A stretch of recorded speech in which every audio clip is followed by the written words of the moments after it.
আসসালামু আলাইকুম, রোকেশ ব্লগে সবাইকে স্বাগতম। এই যে আজকে বাসায় গেস্ট ছিল, মানে হালুমের নানা ভাই ছিল। তো হালুমের নানা ভাইরে বিদায় দিয়ে তারপরে আমরা ছাদে আসলাম। এখন এই যে দুষ্টামি করতেছে, আইসেই শুরু হয়েছে। হ্যাঁ, নানারে আমি একটু আগায় দিতে গেছি, দরজা লাগাই রেখে কেন ওরে নিয়ে যায়নি। আসার পরেই তো চিল্লানো শুরু, মাও মাও মাও মাও। সে কত সময় আমি ওর বাবার সাথে কথা বলতেছি, ও আমার সাথে ডেকেই যাচ্ছে। পরে আমি হ্যাঁ কী হয়েছে, আমি তো ঘুরতে যাইনি, নানারে আগায় দিতে গেছি, এবার চলো তোমারে নিয়ে যাব। আর দেখেন ওর দুষ্টামি কোন লেভেলে একটু, তাই দেখেন আপনারা। ও একটু করে হাঁটতেছে আর একটু করে যায়, মানে ধুলা কোথায় আছে, ও ধুলার ভিতরেই ওর হচ্ছে ডলতে হবে, এটা হলো ওর মেন কথা। ও ধুলা দেখে দেখে ওই যে এখন ওই যে গার ভিতরে কী হচ্ছে, ওই আবার চাটাচাটি করছে। চল ঘরে যে গা মুছাই দেবো, চল ভালো করে একদম ফ্রেশ করে। এখন যদি আমি উঠতে বলি না, আমারে কামড়াতে আসবে।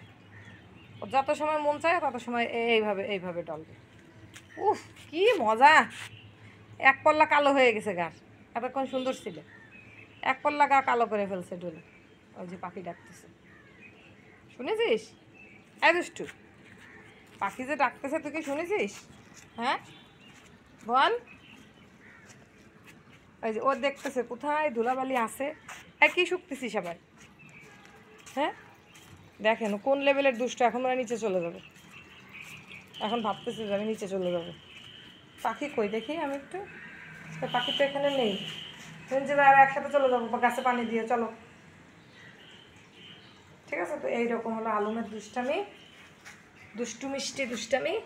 বলে যে আমি তো একটা সোনা পাখিদা, আমি একটা ময়না পাখিদা। ও বোঝে, ও যে ভালোবাসা কী পরিমাণ বোঝে।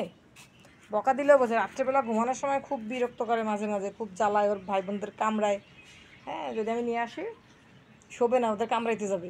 তো যদি বকা দেয় জোরে, ধমক টমক দেয় যায়, তো এখানে শুবি, এখান থেকে আর উঠবি না। বকা টকা দিলে চুপ করে চোখ বন্ধ করে শুয়ে পারবে না, এমন একটা ভাব নেবে ইনোসেন্ট যে ও কিছুই করে। এখানে কি শুকতেছিস? কোন স্টাইল এটা, এটা কোন স্টাইলের শোকাশুকি? কোন স্টাইলের শোকাশুকি আমি একটু দেখি তো। আমি একটু চুলকে চুলকে দিই, একটু চুলকে চুলকে দিই, চুলকে চুলকে। ওই যে পাখি এসেছে, পাখি এসেছে, দেখ দেখ, ছোটো পাখি এসেছে, চড়াই পাখি। তো সবাই আলমের জন্য দোয়া করবেন, আর অবশ্যই আলমকে মাশাআল্লাহ বলবেন সবসময়। সবাই ভালো থাকবেন, সুস্থ থাকবেন, এবং হালুমের জন্য, হালুমের মা বাবার জন্য, সবার জন্য দোয়া করবেন। আল্লাহ হাফেজ।